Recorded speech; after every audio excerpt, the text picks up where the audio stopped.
So that's why I have like for today we will go with this, and after that I'll just send you all the slides also for reference purpose. Okay, so here what we have is like when you say FreeRTOS as well as Zephyr. So here this is a scheduler, and this does have whole application framework like your Linux. So if you are good at Linux, it is very much easy to understand Zephyr. And if your concepts are like okay with Linux, then FreeRTOS will give you all the concepts, and then it same thing can be implemented in Zephyr also. Okay, so here we have one more thing actually, and that is I think kept it. Just a second. Mm, I downloaded some image. Mm, maybe in Paint. Okay.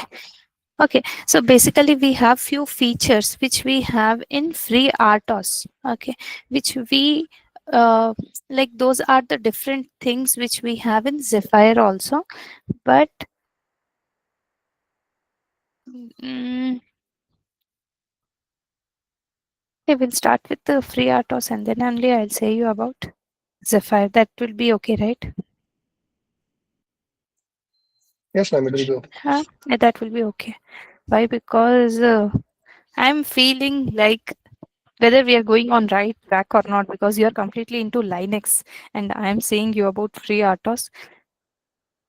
That is the reason. Okay. So when you say FreeRTOS is also an open source like your Zephyr, but here it is like as I said you. Zephyr does have whole OS itself, and when you say FreeRTOS is your kernel plus your libraries. Okay, so here we have this kernel plus libraries, and it becomes our FreeRTOS. Already we have discussed a few things about normal RTOS, but this particularly FreeRTOS, it was developed by Richard Barry, and it comes with the free license also. Now coming to here you have something like ports for this FreeRTOS. What are these ports? Are nothing but different. We have something like yeah, one more difference we will have with Zephyr here. Zephyr uses threads. So as you are more familiar with Linux programming, you might be know about you might be knowing about threads, right? But here we use the term task. Okay, You mean, so ma'am, here, tasks are similar with like threads only. sorry, You said here we'll be using tasks. So task task. means threads only, right? Thread only, but on that you are saying that threads are completely different in Linux, but here tasks, here we will be not calling FreeRTOS, in FreeRTOS we'll not be calling it threads. They are tasks only, they are independent Okay, okay, codes, but threads are completely different in Linux, right? But there we will not use tasks, there we'll use threads only okay, okay. in Zephyr or in normal OS programming, but here we are going to use task only. Okay, so and you can just or you can say that okay, thread in FreeRTOS, task is nothing but a thread. Okay, got Okay, it. Yeah. yeah. So already we have said that we have some super loop and everything where we have this. We are creating few tasks and then we have a scheduler, right?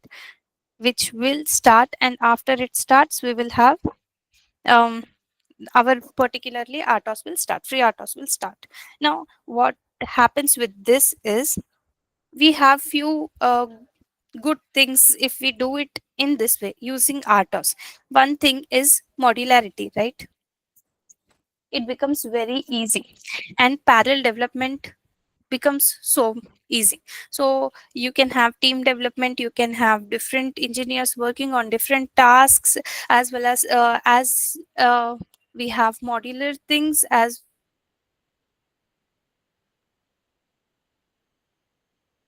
use becomes easy, and the efficiency is also increased. Right. And here one more thing we will have is idle task. We will talk about idle task later, but yes, we do have idle task also, which helps in power management. Okay, so generally what will happen is when we are not using RTOS, so CPU have to be awake unnecessarily without any reason. But when RTOS is there, CPU need not awake unnecessarily. At that time, idle task will be running until a real task appears, enters into.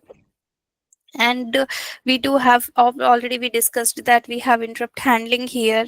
Then you have so many different supports, like event driving is there. What semaphores, mutex, all other things are there. So mainly the features which we have in this free RTOS is like, this is preemptive. It uses preemptive scheduler. So basically what you might be already knowing about different algorithms which we are using in schedulers. So basically the main like here we are using is preemptive, but mostly we have uh, you might have learned about different things, but two of them are like round robin as well as preemptive, right? Or cooperative. Now when you say round robin is like it will be allocating a particular time to a particular task, and after that all the tasks are given same amount of time to execute. When you say preemptive, preemptive does have priority. So if at all, if a priority is given and the priority task appears, enters into, then the whatever task is being running, it has to be paused for a while, and then again the after executing the priority task, it will be continued. So here we do have preemptive scheduler. Then we have time slicing, and we have notification queues, semaphores, mutex, timers. Then we have memory allocations. So all these things are part of your free RTOS. So here we will have few things I'll show you about this free RTOS. So here when you I just now I have downloaded, and I want to run few programs also, but the thing is like in this laptop I don't have any. I have not yet decided that on which board I'm going to run this. So that's why I need few different softwares. Previously I was doing using something else.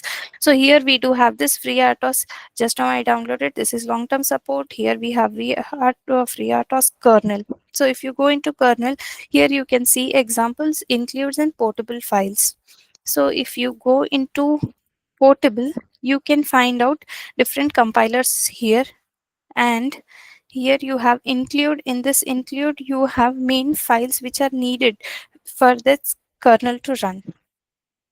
Okay, so mainly we have uh, tasks, list, and event groups, queue, semaphores, timers.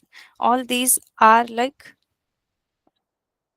are important for our kernel to work. And so here in portable, what does it contain is like, now if these are like compiler as well as architecture specific code.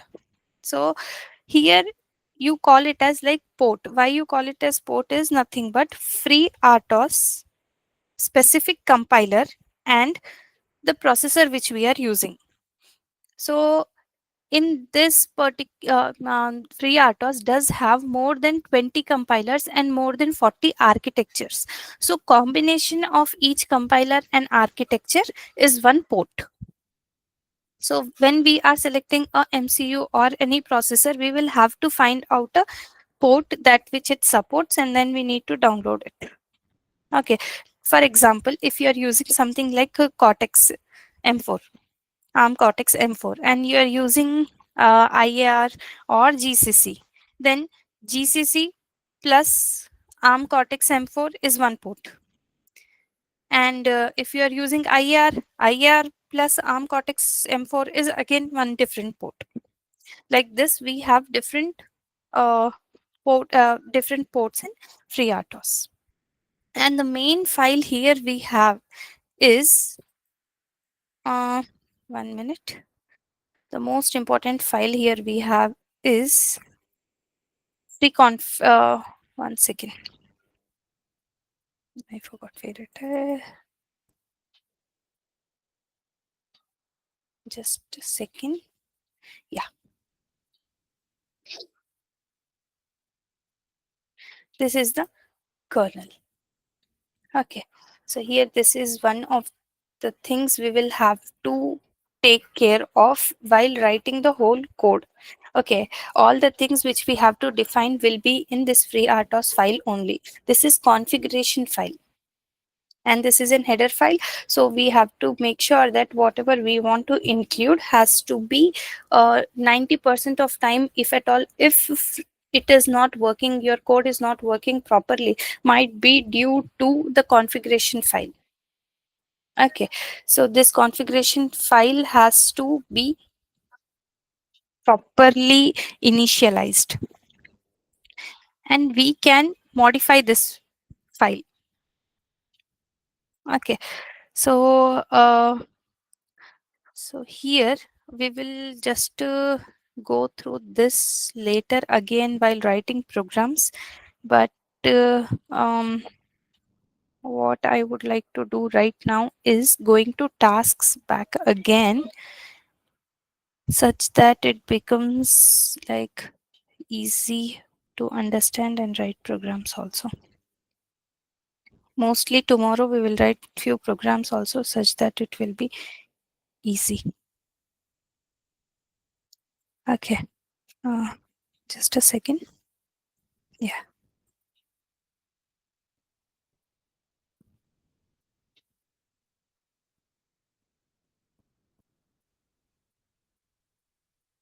Am I audible, right? Not Yes, sure. ma'am, you're audible. Yeah. Yeah, yeah. Okay, okay, okay. Hmm.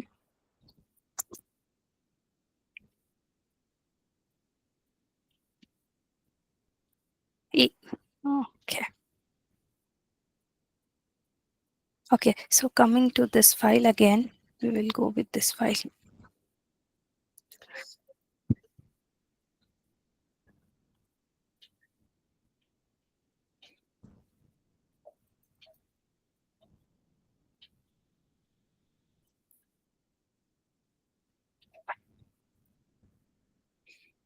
Now, here if you see this file, here you have different things. Okay, right now you might not be able to understand this whole thing, but if you can see this here, you have different type. Here I'll explain you. Here you will have different types of data types also. Okay, like we have integers and all, so here also you will have. So here you need to say config time width in bits, so here you can do that. And here you will have this one, application specific FreeRTOS config file also. And moreover you will have few features like where we have defined preemption and all. Actually it should be 1 minute. This is one file and one more file will be there actually.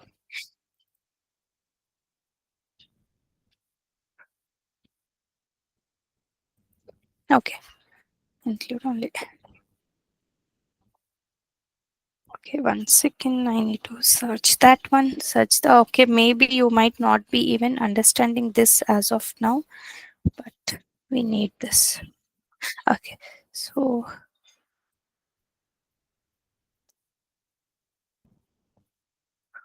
hmm,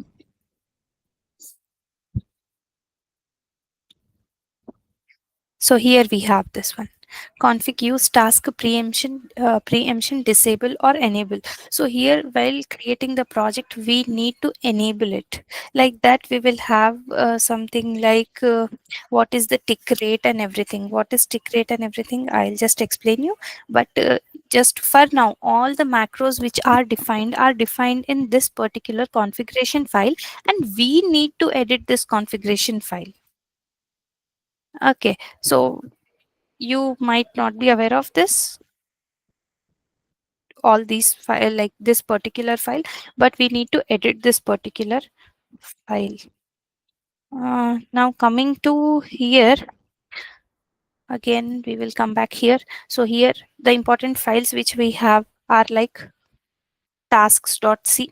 So in task, particularly as we were discussing task, this task is the, you can say, heart of this. Okay, here you will be having scheduler, context switching, delays, priorities, states, everything will be handled by this task, task.c file. And coming back, coming to here, you have one more file which is list. Here, implementations of priority, then you have delay list or ready list, priority list, whatever lists are available will be in this. Without this particular list file, your scheduler will not be able to work. Okay, then one more file we have is like queue. Now queue is one more important file which we have. Now it implements queues, semaphores, as well as mutex.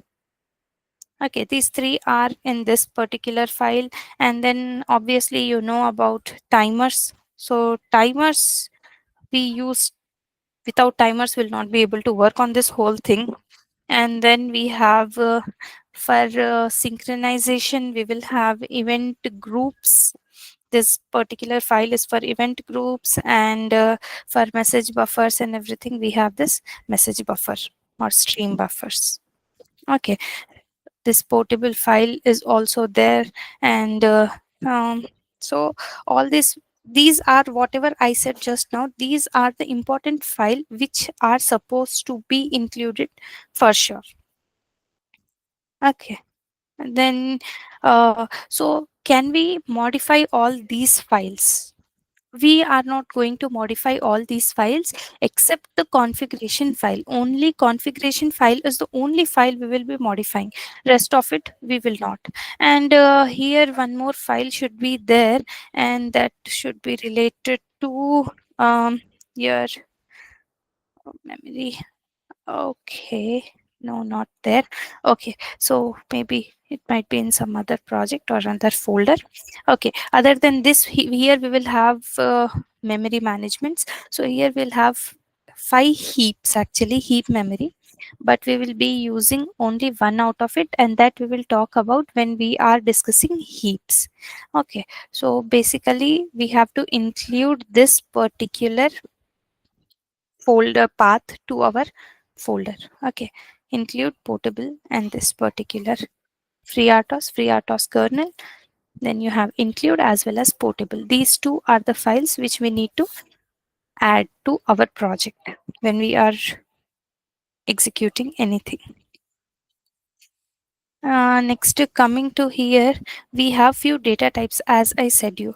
So the data types which we have is, without that we will not be able to work with FreeRTOS. So we have many different data types, but few of them are like tick.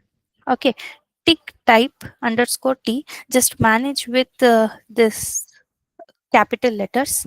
This actually both the t's are capital. I have not done it. This is t and this is also capital T. So this is one of the type which we have in like what you'll say, basic data types. Okay, so here this is one of the data types which we have. Now what this is, so basically here we have an interrupt. It uses an interrupt. FreeRTOS uses one interrupt, and that interrupt it uses for counting the time, and FreeRTOS run on that. So this interrupt is simply a periodic interrupt. This particular interrupt which it uses is a periodic interrupt.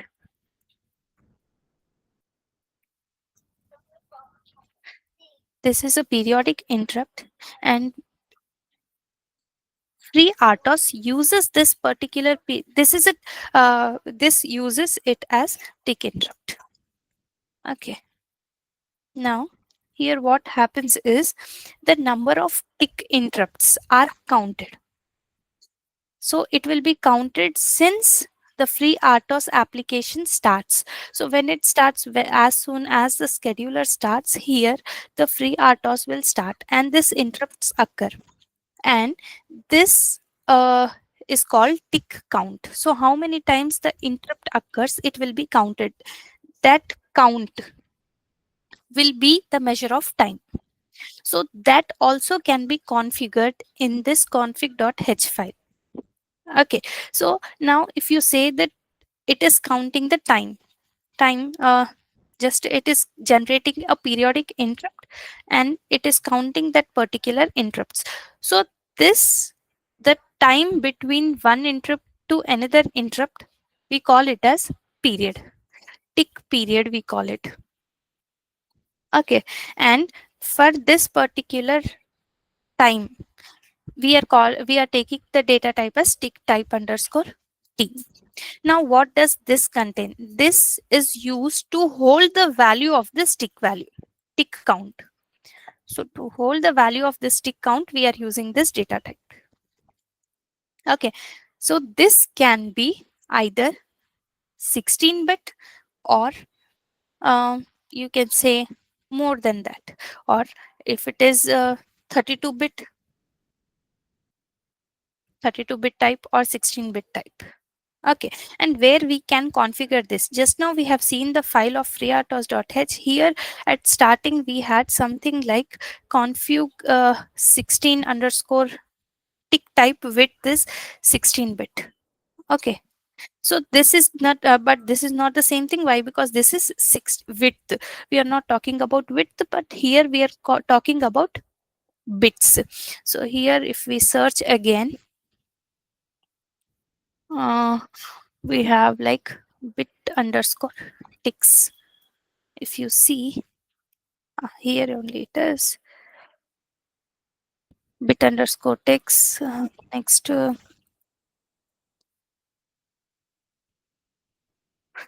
so here you can see this one.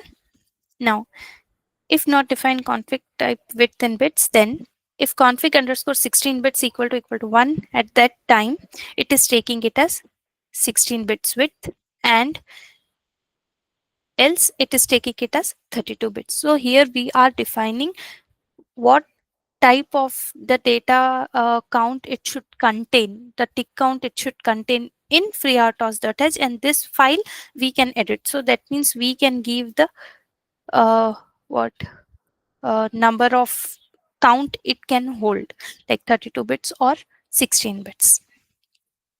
Okay, now if you are using okay, and the other one, we have one more data type we have here is,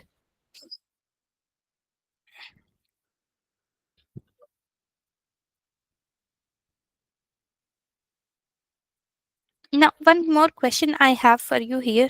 Generally, now why to define it? In place of 32 underscore t, can we use tick type underscore t directly? So here you may see somewhere like, rather than using you in 32 underscore t, why we are using this data type, right? So just now we discussed this data type. So why exactly we are doing this? We are doing this such that it should be portable. Just to make it portable, rather than using either 16-bit or 32-bit, directly we are just writing type underscore t. Okay, okay. Okay. Then we have one more, which is base underscore t type, data type. Base type underscore t, sorry. Base type underscore t. Now what does this is? This is like um, this is related to architecture. Okay, if it is a 32-bit machine, it is 32-bit, like I mean 32-bit architecture, then it will be Mhm. 32-bit type. And if it is 16-bit architecture, then this is 16-bit base data type. Okay, so basically this is related to architecture. On 8-bit, it is 8-bit. 8-bit architecture, it is 8-bit type. Okay, so here generally we are using it to return the values. Okay. And we can have like sometimes we can use char also, but mostly we will be using it for signed unsigned integers. Okay, then you have basically you can use anything, but you have to take care that if it is 32-bit machine, this base data type is generally 32-bit architecture, 32-bit. So here you have some prefixes when you are using the variable names with these data types. Okay, so what is that is like, you know, already in C we are using some like what you will call that, I forgot, some particular format specifiers, right? So here also, but here we are not using it as format specifiers, but we are saying that whenever we are using prefix variables, we are using some prefixes like C for char, then you have I for int, and uh, X for this base data type. Okay, that means whenever you're going to use something like X along with a particular data type, it represents that it is of base type underscore T. Okay, Okay. yeah. Okay, next you have few more data types also, like stack type, and again we have something like one more base type, but that we will see later. But as of now we are going to have two this data type. One is base type underscore T and tick type underscore T. And one more thing here we will have, before going further I'll say you that also. Here we will have the function names along with the uh, same prefix.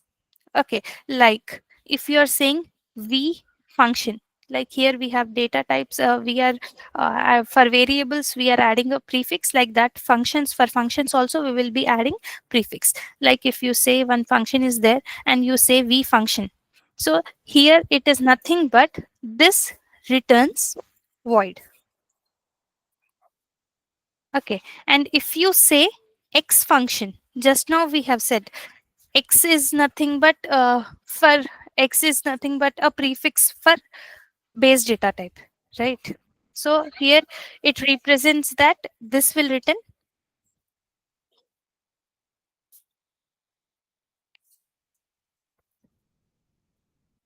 returns base type underscore T, which is architecture dependent again.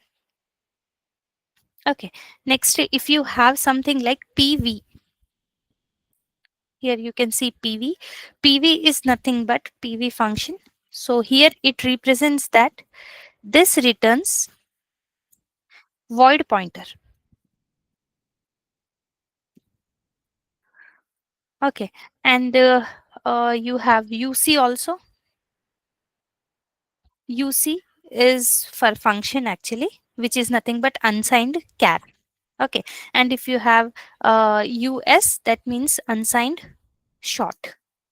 Okay, so basically we have this one, and few more examples I can give you. One more example I want to give you, and that is if we are uh, using some particular functions, if by default few functions will be defined already, right? API calls will be there. So if at all, if you come with some thing like task, uh, and if we say that get priority, priority get. So if you see something like this, then you should understand two things here. One is v, which means it is a void function, and the second thing is task. That means this particular function is defined in task.c, and it returns void. So priority get is the function which is defined in task and returns void. Okay, so whatever all functions which are predefined in this does follow the same convention.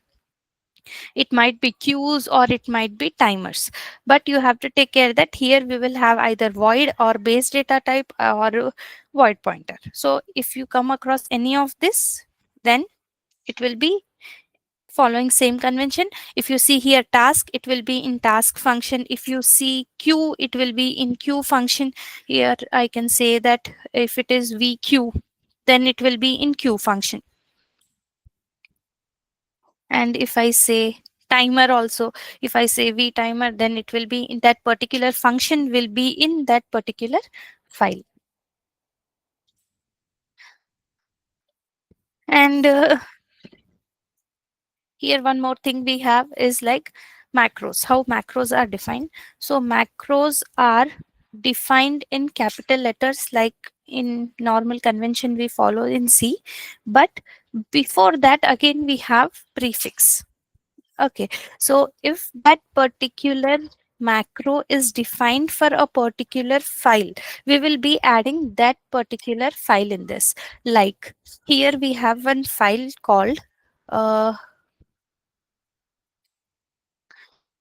project defines, right?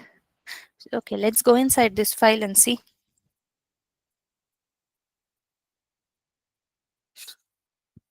Now, if we go inside this file, you can see that whatever macros are defined in this, you will have PD prefix with this. PD is nothing but here project defines.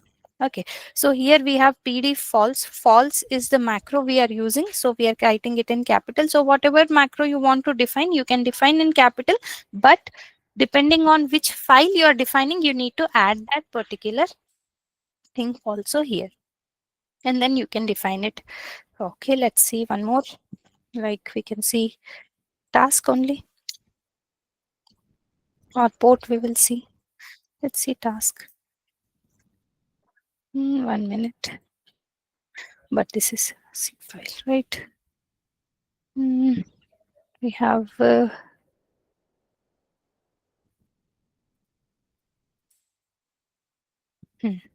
So here hash define. So if you see here, tsk is there, which is nothing but task.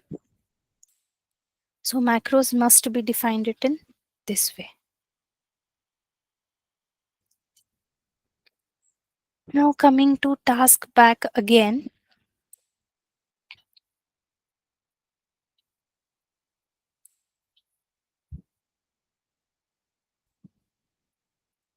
So we know that here we have few things to do. Then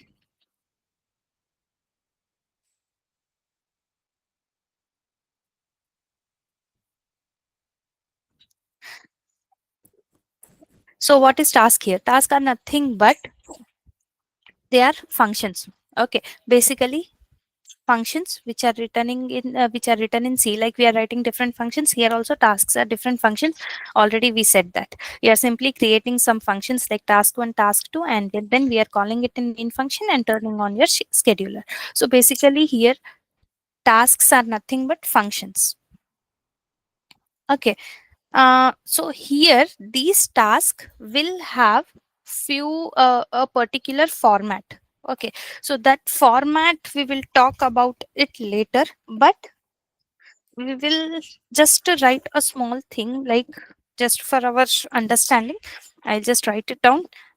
Mostly by tomorrow I think I'll have even that PPT also ready, such that I need not even write it. But okay, so here we have void some task I'm writing, not even naming it properly as of now, and then you will have the structure like void some parameters. Okay, so this is the particular format we have for tasks here.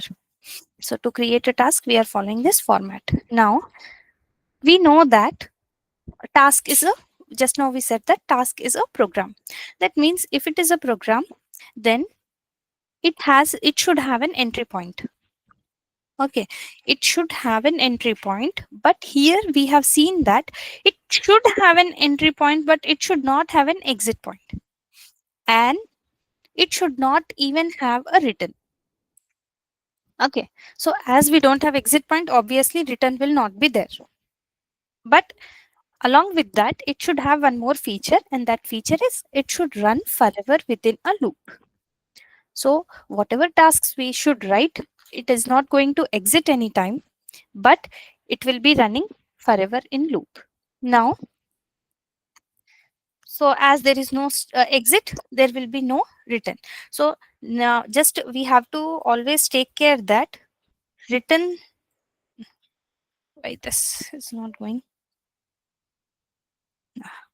Okay, so return statement must not be there by any mistake also. Okay, and here we have one more option also, that if a task is not required, then we can delete it. Okay, so this here the tasks can be created as well as deleted, and each task can create number of tasks also. Okay, and here we know that here task 1 and task 2 will have separate memories also. This memories in the sense I'm saying task, sorry, stack. So we will have different stack for this. That means now we can understand that now I have two tasks, task 1 and task 2. Now if it is a multi core processor, then the condition is different.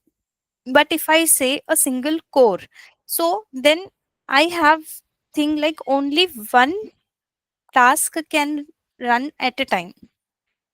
Now if I am having more than one task, which is like two or three tasks, then that implies that only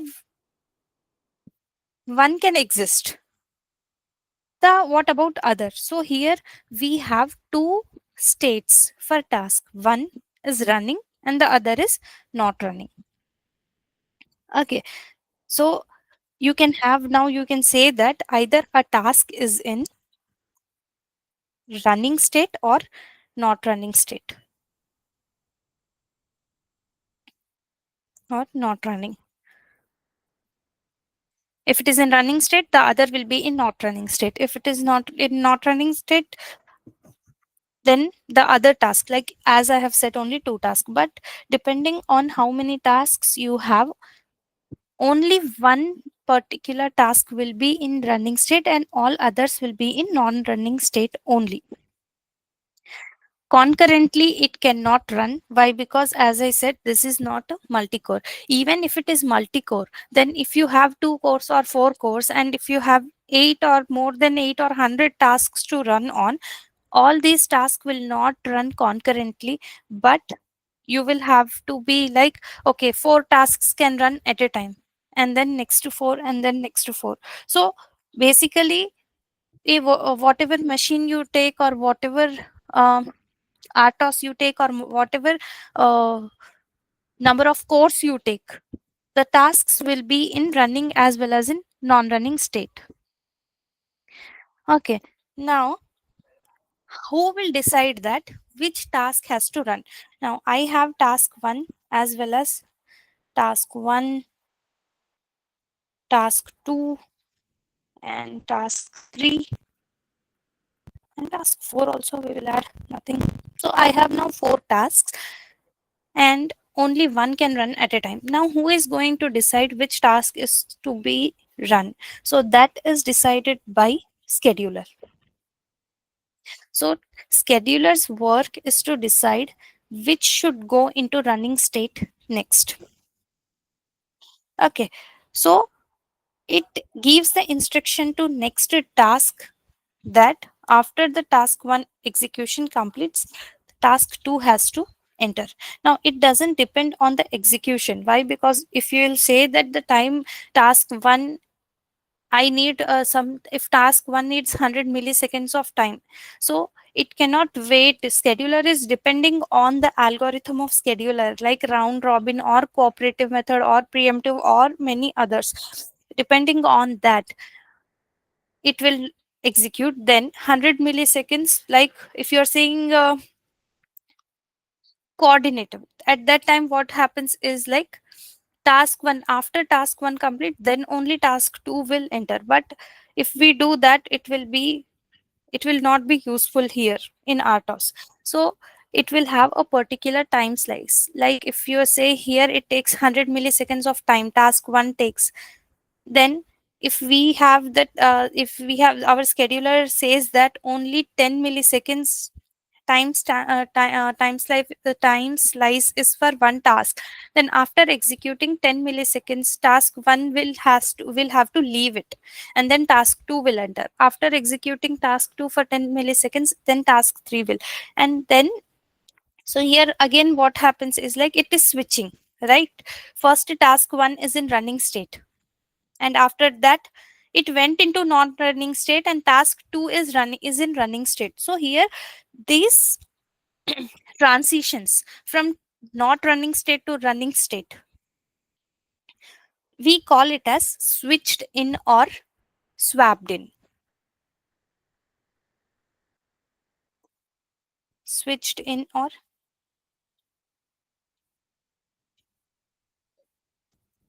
switched in or swapped in.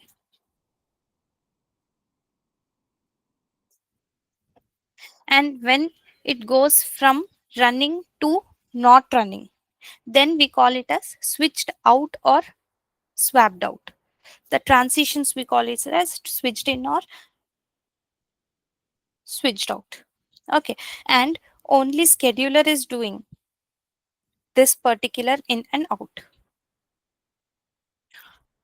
So here what happens is, now after executing this or switching it, now one more question here we have is like, uh, after running task 1 will go into, after running 10 seconds it will go into task 2.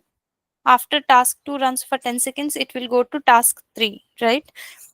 Now suppose interrupt, okay, this is a different topic, but just for an idea I'll say you, if at all after running task 2, who is going to pick that which task has to be executed next is by scheduler only, and it depends on various options, like even one of the conditions, not options but various conditions, one of the condition is like priority. Now if priority comes into picture and 4 has the highest priority, then the priority will be given to 4. And one more thing here we have is like, when task 1 execution is stopped, like it is switched out and the other task come in, at that time the status of that task 1 will be saved in the current way what it is executing, and then again it will be switched in from where it was stopped. For all tasks it will be same.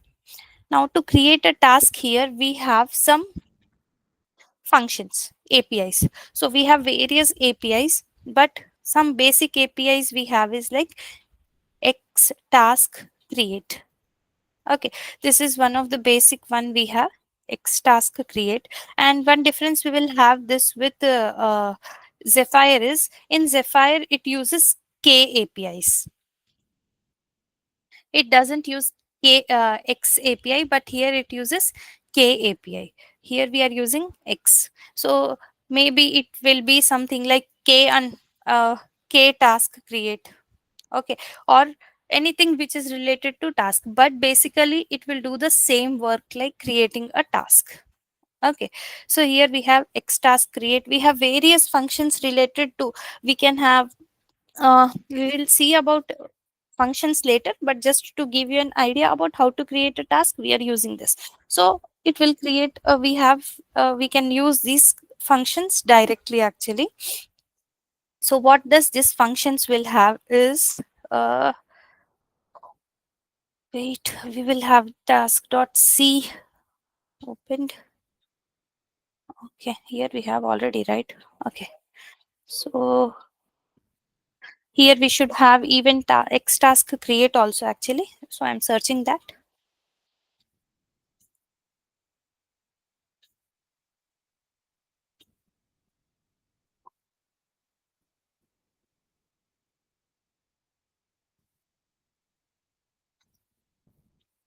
Okay, see here.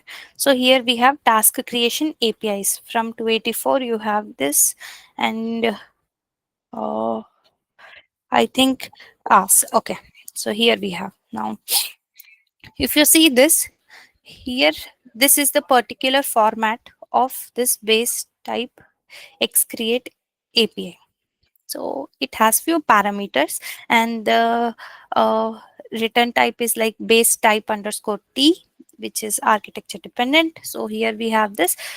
Now what does this, what are these parameters? So these parameters are like, this task function underscore t is nothing but this px task code is nothing but the function. Okay, which function it is nothing but, here we have created simply one particular function, right? X function, or we say task one. So here, this is the name of that function. Okay, and then we have one more next thing we have is like, this is this is actually not uh, required in the sense, this is purely to make it easy for us to understand the function name, that's all. So we can give any descriptive name. Basically it is used when we do debugging. Okay, rather than remembering the name of the task functions, it is easy by giving some naming convention, right? So by giving any name, we can just to find out, okay, this is that particular function. Next we have, what is the depth of the stack should be. Okay, already we said that whenever we are creating a task, we will have step separate stack memory. So here we need to define how much stack we want to uh, configure for this particular task. Okay, now this has again like, as it is having a unique stack memory, we need to tell the kernel that how much you want. Okay, and here you have something like, mm, if it is a 32-bit machine here, and if you are saying that I want 100 as the stack depth, then it will take it like 400 bytes. Okay, why? Because 32 bits is nothing but 4 bytes. If you say 16, then 2 bytes. So 2 into 100, 200 bytes of memory will be assigned. Okay, so it depends again on your function or task requirement, that how much stack you want to allocate. And we have that in our FreeRTOS function or this configuration file also. So I think we can find out stack size here.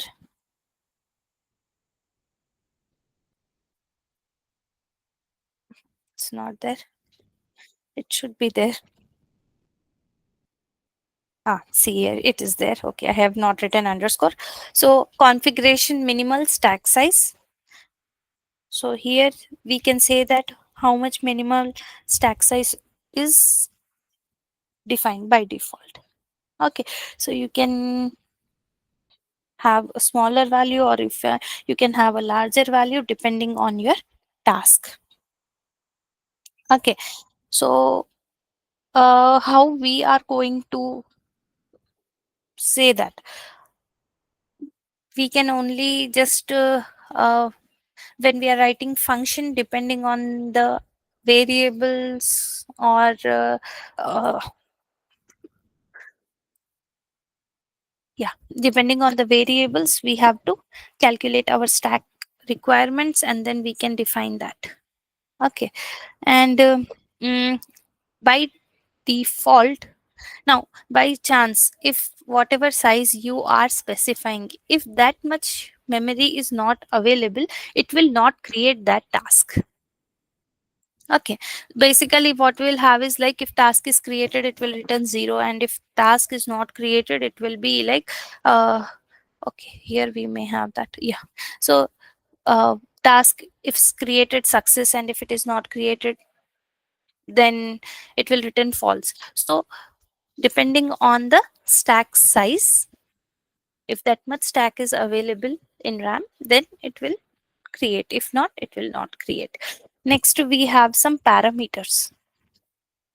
So it you can pass parameters directly here in,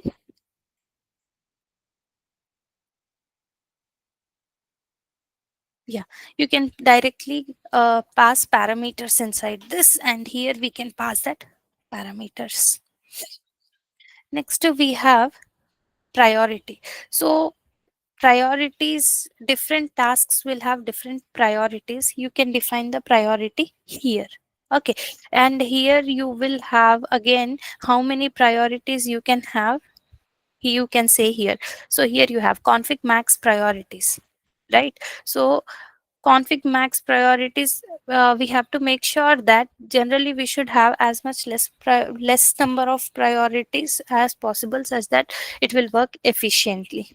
Okay, now and here one more thing we have is like depending on priorities, like one is the lowest, lower number has lower priorities and higher number has higher priorities, that you can define in config.h file, which is nothing but FreeRTOS file. And the last one we have, sorry, I came here. Uh, this is the task handle, and this is again optional. Okay, so here this can be used as an handle to call for API files. API calls, sorry, not files, API calls. If we don't want to use this task handle, then we can just simply pass null into this. So like this here, okay, here already we have all the description here, you can go through it once. Similarly, as I said, you have different types of task creations. Okay, so here you have like you can even have dynamic allocation of memory directly and static allocation also. So here, as we are simply creating here x task create, it uses dynamic allocation. Why? Because we are creating the task on runtime, right? So here it is creating the stack in runtime, so it uses dynamic memory allocation, but we do have static memory allocation also. So but for that, again, the name has to be changed, like where it went off, yeah, here it is, x task create static. So it will create static memory, it will be allocating memory in separately. Okay, then we have x task create static. Then you have few more actually, like we will discuss all. mm, just a second. Just a second. So when you are saying uh, yeah, sorry, so here we have static allocation, right? Okay, why this came, escape, why, why task.h, right? Okay, now here we have as I said you, this will create, and almost every even though the static memory allocation, this static memory in the sense nothing but at compile time, right? Dynamic is in the sense we are running, we are creating this memory or stack at runtime. So when you are creating it at compile time also, you have same parameters, you that this x task create, only static is added, but rest of the everything is same only. Similarly, you have one more thing called static allocation also. Sorry, not allocation, affinity set. So here this is like if you have number of cores, more number of cores are there, at that time you will be using this affinity. Okay, like that you have more actually, we will see later okay, we have here, yeah, x create restricted static. Static uses very restricted resources. Okay, all the resources not available, but restricted resources, with restricted resources it will use. And one more is like what is pre mm, what is it? Sorry, I forgot the name. It is priority. No, not priority. Uh, privileged one. Yeah. So here it is. Here we can find it somewhere. I think I have passed it. But privileged one. So privileged one will have the access to whole memory, whole RAM. It will have access to. So depending on how we are determining whether we are creating normal dynamic memory allocated function task or static task or affinity or uh, restricted one or privileged one, depending on that we can create task, but basically it will use same parameters. Okay. And mostly, like if you say uh, static allocation, we will go for, when we will go for is like safety critical things are there systems, we will go for static. And normally we are using dynamic allocation only. Okay. So the next thing we have is, in this already I discussed, we have priorities also. Okay. So when you are using xtask create, we have seen something like ux priority, right? So that priority already I said you, we can define it in config.h file. In that also again you have two methods. Okay. One is like architecture uh, customized one. Okay. What do you call architecture optimized method, and the other one is like generic one. Okay. So generic one is nothing but it doesn't depend on your uh, architecture. It is same for all, and the other one is uh, architecture specific. So here it will be dependent on the architecture we are going to use. Okay. And this obviously the scheduler is the one who will take care of that higher priority uh, task has to be executed, or should yeah, it should be executed first and then the other one. Now here one more thing is there, and that is, if we have said about task running, but we have one more state which is not running. We have not discussed anything about not running. So when you say not running, here not running will also have states. So what are those states when it said not running? Okay.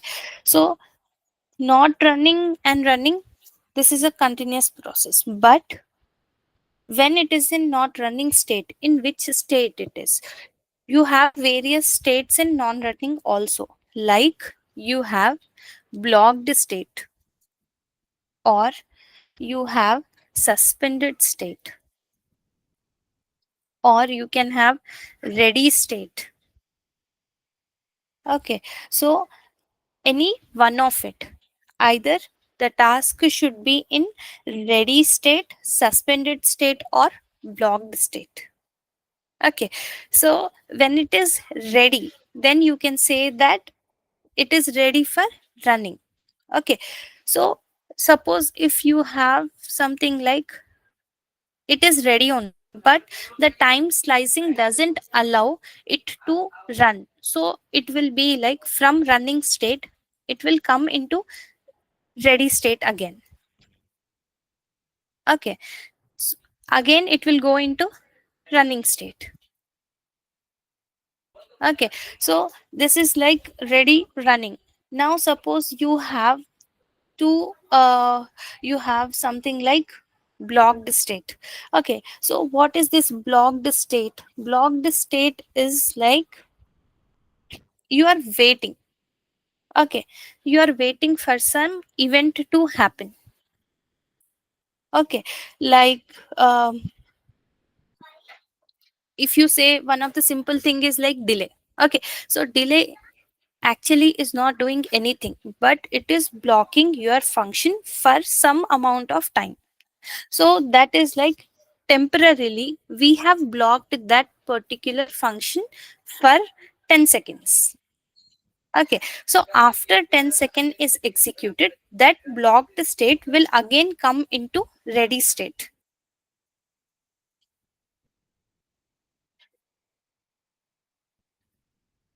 Oh, you're there, Shravan, right? Yes, ma'am. Then Oh, you're there. Okay, I thought I just got a notification, so I'm like you're there or not. Okay, so from running state again, it is what I was saying. Okay, blocked. So it is waiting for some particular event to happen.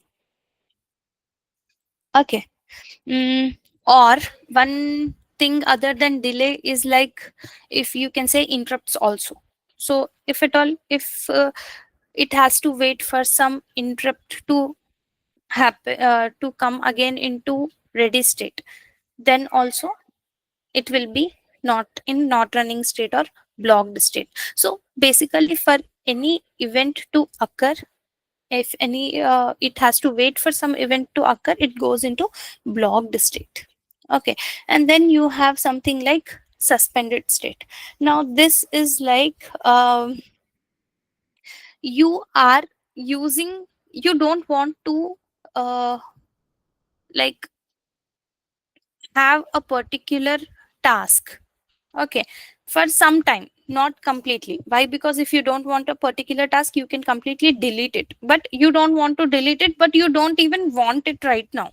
So at that time, you can send it into suspended state. And then whenever you want, you can again resume that task. So that is the suspended state. So you have three states: blocked state, suspended state, ready state, and running state. These are the four states we have for any particular task. Okay, so I will include that also in the uh, PPT which I am creating. Mm, then we have one more thing here related to this, and that is the uh,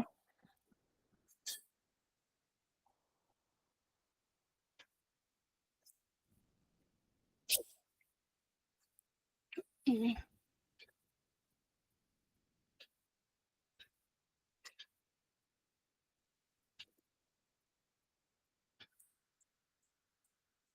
wait. Mm,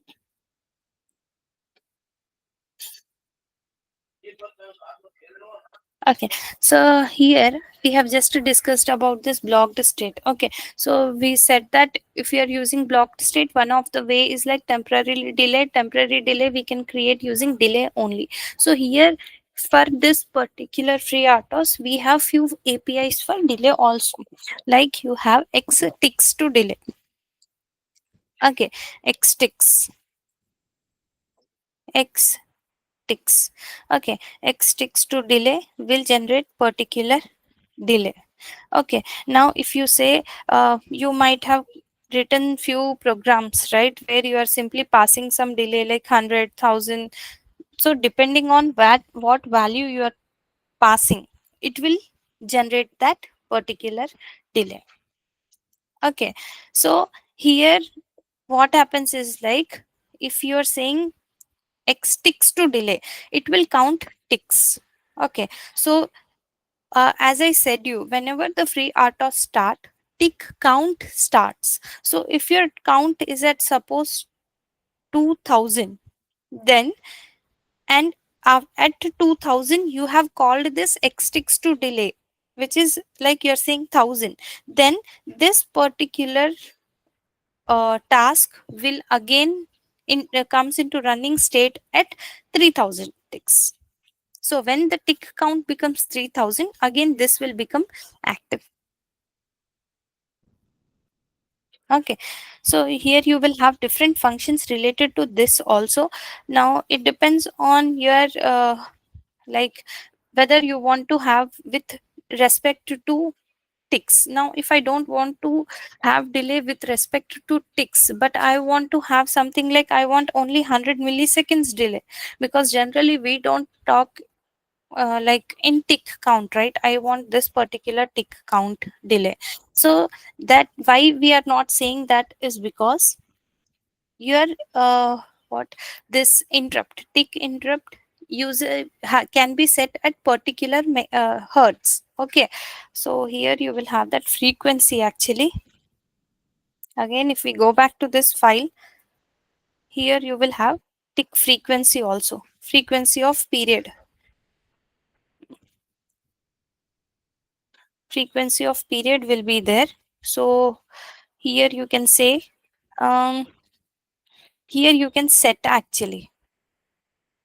Okay, here you can set the frequency. So depending on that frequency, if we want to generate the delay, then we have more different APIs. So if we use that particular API to generate, then we have to simply pass, like we will have some API I'll leave that API, but it will start with something like millisecond. So when you do that and pass that I want 100 milliseconds of delay, so irrespective of at what frequency your scheduler is running, it will generate only 100 milliseconds. So the here difference is like, when we use xtrix to delay as 1000 or 100, whatever we give, if we use xtrix to delay, then it will generate the delay with respect to count. But when you say we use that millisecond delay, at that time irrespective of count, it will generate only 100 milliseconds delay. Okay, for that a particular API is there. We can either see in this, or we will see later.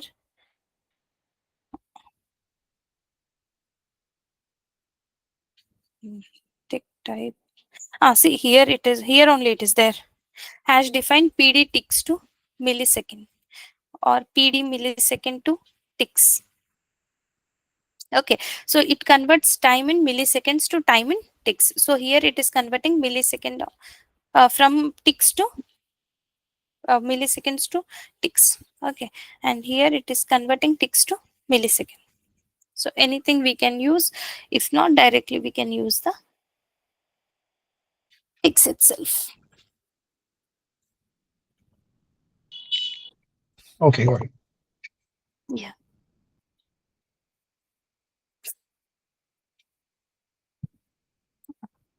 I have a few functions also actually, but directly writing it into that particular IDE would be better actually. Okay, and one more thing here I forgot. We will have, other than all these things, we have one more thing, and that is idle task. I was mentioning this at starting, I think, but I forgot in between. So here we have idle tasks. So here idle task is very much important in FreeRTOS. So what this idle task do is like, whenever there is no task to run, it will run idle task. FreeRTOS will run idle task. So here one of the y- what say benefit of using FreeRTOS is like, when idle task is running, it can go into power saving mode also. Okay, so here idle task we can create, and basically idle task will have one more use also, that I'll say. But now suppose you have these four tasks you are executing, and task one executed and is in blocked state, one is in suspended state, and two all are in blocked state. Okay, so if all are in blocked state, at that time no task is there to run. So at that time idle task, and this is automatically created by scheduler. Okay, so this task will run if whenever you don't have any task. And one more function you have for idle task is like, when task deletes itself, so at that time whatever resources that task was using will be cleared by this idle task. Idle task will make sure that whatever resources were there, we are it is cleared such that it can be used by some other tasks. Okay. Mm, okay. And one so yes. So any other things I am missing out? It's like mm,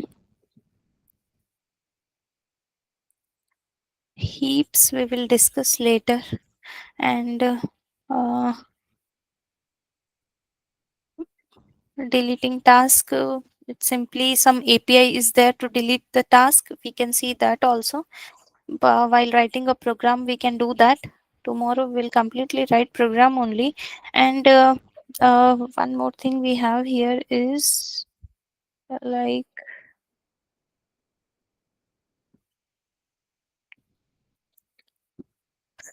you can change the priority of the task in runtime.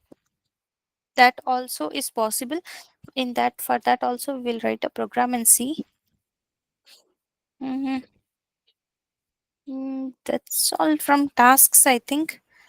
Other than that, all the task things we can do by when we are executing some tasks. So what I'll do tomorrow is like I'll write a few programs related to tasks, and we can directly run it such that it will be easy for you to understand this running blocked suspended states and uh, delays and what exact functions we are using, APIs, tick types, and all this. Will that be okay?